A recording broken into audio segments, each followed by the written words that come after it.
और इस वक्त की बड़ी खबर आपको बता दें,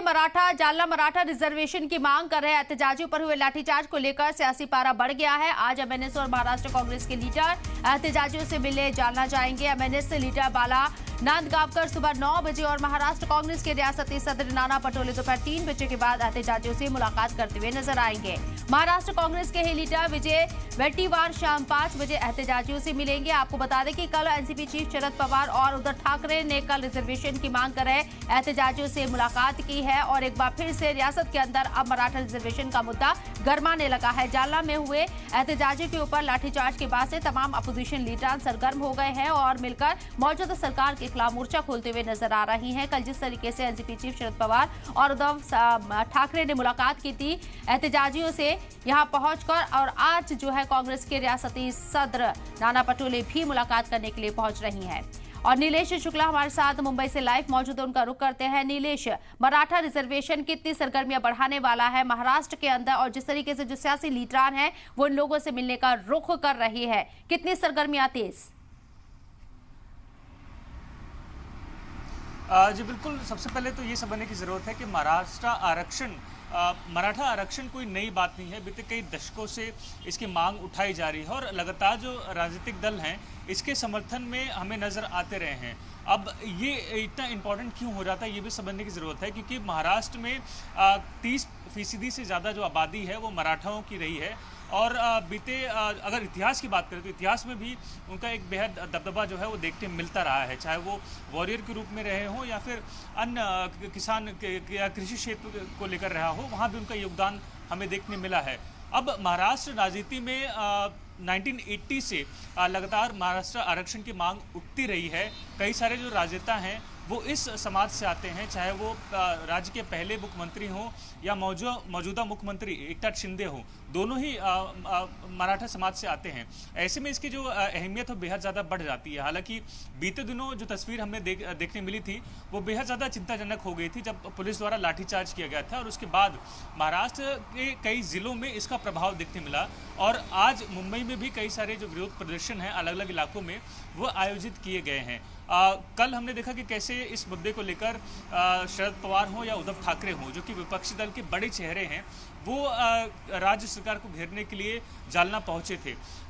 शरद पवार ने यहाँ तक कह दिया था कि देवेंद्र फडणवीस हों या एकनाथ शिंदे हों, उन्हें सरकार चलाने आती नहीं और इस पूरे मसले की जांच भी होनी चाहिए। हालांकि देवेंद्र फडणवीस ने कल ही इस बात की घोषणा कर दी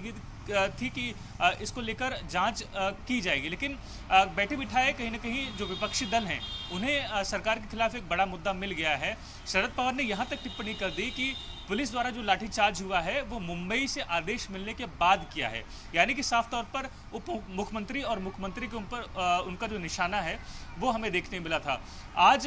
जो जानकारी मिल रही थी कि नाना पटोले जो कि महाराष्ट्र प्रदेश अध्यक्ष हैं कांग्रेस के, वो भी यहाँ पर पहुँचने वाले हैं, लेकिन अब उनके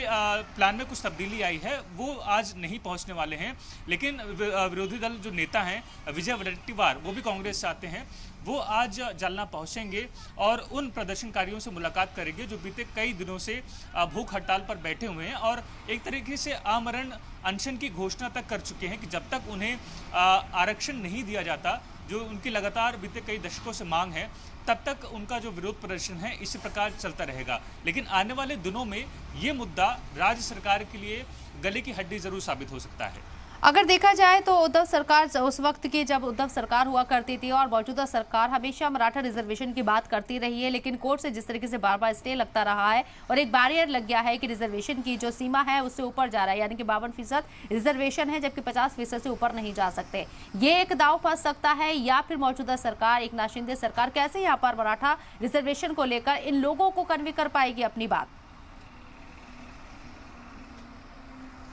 जी बिल्कुल, जो पूरा पेच है वो यहीं फंसा हुआ है। जो कॉन्स्टिट्यूशनल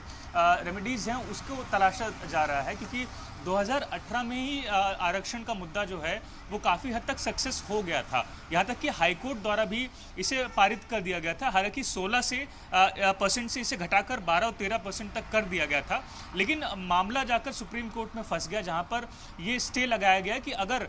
इसी तरीके से आरक्षण बढ़ते हैं तो जो संवैधानिक ढांचा है उसे कहीं ना कहीं नुकसान पहुँचेगा। मौजूदा स्थिति में महाराष्ट्र में 52% जो आरक्षण है वो अलग अलग समाजों द्वारा लिया जा रहा है। ऐसे में अब इसमें अगर 12 से 13% का इजाफा होता है तो कहीं ना कहीं जो सामाजिक ढांचा है उस पर असर पड़ेगा, जो कॉन्स्टिट्यूशनल रेगुलेशंस हैं उसके ऊपर कहीं ना कहीं तब्दीली लानी पड़ जाएगी। और यही मजबूरी है कि अलग अलग जो दल हैं वो इसको लेकर नाराज़गी कहें कि विरोध नहीं जता रहे हैं, क्योंकि एक बड़ा दबदबा जो है मराठा समाज का महाराष्ट्र राजनीति में भी रहा है। कुल 11 मुख्यमंत्री जो हैं वो इसी समाज से आते रहे हैं, और जिस प्रकार हम जिक्र कर रहे हैं कि लंबा इतिहास भी रहा है महाराष्ट्र में मराठा समाज का, तो ऐसे में हर कोई इस समाज को खुश करने में ज़रूर लगा हुआ है। देवेंद्र फडणवीस के कार्यकाल में भी इसे एक पॉजिटिव नोट पर लिया गया था। अब एकनाथ शिंदे हैं, कल उन्होंने एक बार फिर अपील करते हुए कहा कि हम इस मुद्दे को लेकर बेहद गंभीर हैं और आने वाले दिनों में इसको लेकर कोई ना कोई जो स्ट्रैटेजी है वो ज़रूर तैयार की जाएगी। लेकिन जो पूरा मसला है वो सुप्रीम कोर्ट के दरवाजे पर आकर रुकता है, क्योंकि उनके द्वारा ये स्टे लगा है और ये लगातार महाराष्ट्र सरकार के लिए ना सिर्फ मौजूदा बल्कि इससे पहले जितने भी सरकारें रही हैं उनके लिए सबसे बड़ा जो पेच है वो यही सुप्रीम कोर्ट का स्टे लगा हुआ है।